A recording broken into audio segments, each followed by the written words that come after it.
Good morning to all of you. Welcome back my YouTube channel. आप सब कैसे हैं? उम्मीद करती हूँ कि आप सब भी बढ़िया होंगे और आप सबकी पढ़ाई भी अच्छे से चल रही होगी। यहाँ पे मेरे मॉर्निंग स्टडी सेशन की शुरुआत हो गई है और इस टाइम जैसा कि आप लोग जान ही रहे हैं कि मेरा मेन फोकस है कि मैं फरवरी महीने में अपना कंप्लीट सिलेबस अच्छे से रिवाइज कर लूँ। आज में मेरा हिस्ट्री का टारगेट था कि मुझे बौद्ध धर्म, जैन धर्म और 6वीं शताब्दी ईसा पूर्व में महाजनपदों के जैसे उत्पत्ति हुई है उनके बारे में अच्छे से डिटेल में रिवाइज करना था। अभी मेरा हर रोज़ का टारगेट कुछ इस तरह से होता है, जैसे कि इतिहास में 3 सेक्शन है तो एक एक सेक्शन को मैं 2 दिन लेके चलती हूँ। जैसे कि 2 दिन मध्यकालीन इतिहास, 2 दिन आधुनिक इतिहास और 2 दिन प्राचीन इतिहास। इसी तरह से मैं पॉलिटिकल साइंस के भी लेके चलती हूँ। जैसे कि 2 दिन पॉलिटिकल थियरी पढ़ लिया, फिर 2 दिन चिंतक को पढ़ लिया और 2 दिन संविधान के टॉपिक को पढ़ लिया।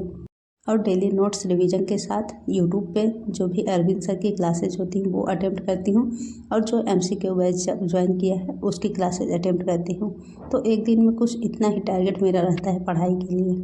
आज की इस वीडियो में मैं आप लोगों तक UP TGT 2022 का जो भी सिलेबस है हमारे सब्जेक्ट का, जैसे कि मेरा हिस्ट्री एंड पॉलिटिकल साइंस है तो मैं अपने सब्जेक्ट का सिलेबस आप लोगों तक शेयर करूँगी, जिसके अकॉर्डिंग अगर आप भी तैयारी करना शुरू करना चाहते हैं तो आप शुरुआत कर सकते हैं, जिससे कि आने वाली वैकेंसी के लिए आपको तैयारी करने में एक अच्छा दिशा निर्देश मिल सके और आप एक सही डायरेक्शन में अपनी तैयारी कर सकते हैं। किसी भी एग्ज़ाम की तैयारी करने से पहले हमें उसके बारे में 2 चीज़ बहुत ही ज़्यादा ज़रूरी होता है जो कि हमें जानना ही चाहिए। सबसे पहली बात होती है तो उस एग्ज़ाम का सिलेबस, हमें पूरा सिलेबस पता होना चाहिए। हालांकि बहुत सारे एग्ज़ाम होते हैं तो उसका डिटेल सिलेबस नहीं दिया गया रहता, लेकिन UP TGT का डिटेल सिलेबस पहले से ही दिया गया है, तो इसे आप लोग देख के अपनी तैयारी शुरू कर सकते हैं। और दूसरा जो सबसे महत्वपूर्ण चीज़ होता है वो होता है previous year question. Previous year question देखने के आधार पे हम ये पता लगा सकते हैं कि क्या जो चीज़ें सिलेबस में दी गई हैं उसी से क्वेश्चन पूछता है या क्वेश्चन इधर उधर से भी पूछ लेता है। तो इन 2 चीज़ों की जानकारी होना बहुत ही ज़्यादा ज़रूरी है किसी भी एग्ज़ाम की तैयारी के लिए। ये है अग्रवाल एग्ज़ाम कार्ड की प्रैक्टिस सेट बुक। इस बुक को मैंने जब 2022 में फॉर्म फिलअप किया था तभी इस प्रैक्टिस सेट को परचेज कर लिया था। और इस प्रैक्टिस सेट की खास बात यह है कि इसमें 15 प्रैक्टिस सेट दिए गए हैं और प्रैक्टिस सेट उसी आधार पर दिए गए हैं जैसे कि हमारे एग्ज़ाम में क्वेश्चन बनते हैं। और इसमें 2011 से लेकर 2021 तक जितने पेपर हुए हैं वो पेपर भी विद सॉल्यूशन इसमें अच्छे से दिया गया है। और इस बुक की सबसे बड़ी खास बात यह है कि इसमें UP TGT का कंप्लीट सिलेबस दिया गया है, जिसके आधार पर हम अपनी तैयारी अच्छे से कर सकते हैं। और इस बुक में जितने भी प्रैक्टिस सेट दिए गए हैं या जितने भी प्रीवियस ईयर पेपर दिए गए हैं उसका सलूशन बहुत ही अच्छे से डिटेल में समझाया गया है। तो इसी बुक को अभी मैं ली हूँ और अभी तक इसे प्रैक्टिस सेट के लिए बहुत ज़्यादा यूज़ नहीं कर रही हूँ, क्योंकि अभी का टारगेट ये है कि पहले अच्छे से सिलेबस कंप्लीट हो जाए फिर इसके बाद प्रैक्टिस सेट लगाऊंगे। और ये है 2021 का UP TGT SST का पेपर। और इसमें ऐसा नहीं है कि सिर्फ हिस्ट्री एंड पॉलिटिकल साइंस का दिया गया है। History, political science, geography and economy चारों सब्जेक्ट का अच्छे से डिटेल में दिया गया है। आप इन चारों में से चाहे जिस भी सब्जेक्ट की तैयारी कर रहे हैं वो सारे क्वेश्चन यहाँ से लगा सकते हैं। तो चलिए आते हैं मेन मुद्दे पे, जो कि UP TGT 2022 का हिस्ट्री का ये है कंप्लीट सिलेबस।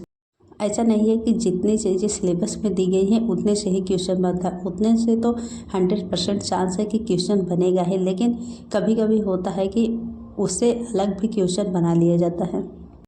जितने टॉपिक सिलेबस में मेंशन किए गए हैं उसे तो हमें बहुत अच्छे से तैयार ही करना है और इसके साथ प्रीवियस ईयर क्वेश्चन भी देखना है कि उसमें से कई टॉपिक ऐसे होते हैं कि जो कि थोड़ा घुमा के पूछ लिए जाते हैं और सिलेबस में डायरेक्ट मेंशन नहीं किए रहते हैं। तो अगर हम प्रीवियस ईयर क्वेश्चन देखते रहेंगे तो हमें ये आइडिया लगेगा कि क्वेश्चन किस तरह से पूछता है और हमें कौन कौन से टॉपिक एक्स्ट्रा पढ़ने हैं। तो इसीलिए हमारे पास कंप्लीट सिलेबस तो होना ही चाहिए और प्लस में हमारे पास प्रीवियस ईयर क्वेश्चन पेपर भी होना उतना ही ज़्यादा ज़रूरी हो जाता है। तो इसीलिए अगर आप लोग भी आने वाले एग्ज़ाम की तैयारी करना चाहते हैं तो अभी से अपने पास एक कंप्लीट सिलेबस रखिएगा, और हो सके तो इसी तरह की कोई भी प्रैक्टिस सेट बुक एक बार ले लीजिए। उसमें आपको प्रीवियस ईयर क्वेश्चन, पूरा सिलेबस और उसके रिलेटेड प्रैक्टिस सेट भी अच्छे से मिल जाएगा। ये तो रहा कंप्लीट इतिहास का सिलेबस। अब मैं आप लोग को दिखाती हूँ पॉलिटिकल साइंस का सिलेबस। इसमें भी उसी तरह से दिया गया है, जैसे कि सबसे पहले पॉलिटिकल थियरी का सिलेबस मेंशन किया गया है, तो इसमें भी सारी चीज़ें अच्छे से मेंशन की गई हैं और ये सारी चीज़ें हमें पढ़नी भी रहती हैं। और एक क्वेश्चन ये मेरे पास सबसे ज़्यादा आया था कि जैसे कि राजनीतिक चिंतक के जो टॉपिक होते हैं उसमें किसको कुछ को पढ़ना रहता है। देखिए, पाश्चात्य विचारक जो हैं उनके बारे में भी यहाँ मेंशन किया गया है, और भारतीय विचारक में मेनली सिर्फ 3 ही लोग को मेंशन किया गया है, मनु, कौटिल्य और गांधी। इनके बारे में तो हमें बहुत अच्छे से डिटेल में पढ़नी है, और पाश्चात्य विचारक जितने भी यहाँ पे मेंशन किए गए हैं उनके बारे में तो पढ़ना ही है।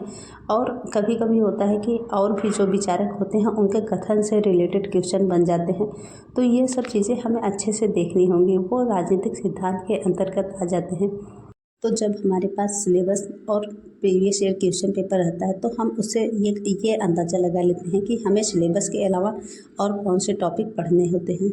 और यूपीटीजीटी के सिलेबस में भारतीय संविधान में जैसे कि राजनीतिक दल, दबाव समूह, नौकरशाही और ये लोकपाल, लोकायुक्त, ये जितने भी टॉपिक हैं इनसे भी क्वेश्चन बनते हैं, और सारी चीज़ें जब सिलेबस में मेंशन की गई हैं तो इसे हमें बहुत अच्छे से पढ़ना भी है।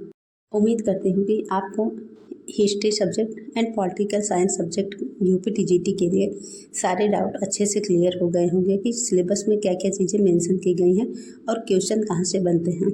और इसमें थोड़ा सा अंतर में दिया गया है कि गोखले, तिलक, गांधी, नेहरू, सुभाष, जिन्ना, BR अम्बेडकर, ये जितने भी कैरेक्टर हैं इनके बारे में भी हमें डिटेल में अध्ययन करना है। उम्मीद है कि आपको सिलेबस के बारे में अच्छे से जानकारी मिल गई होगी। तो आज के लिए बस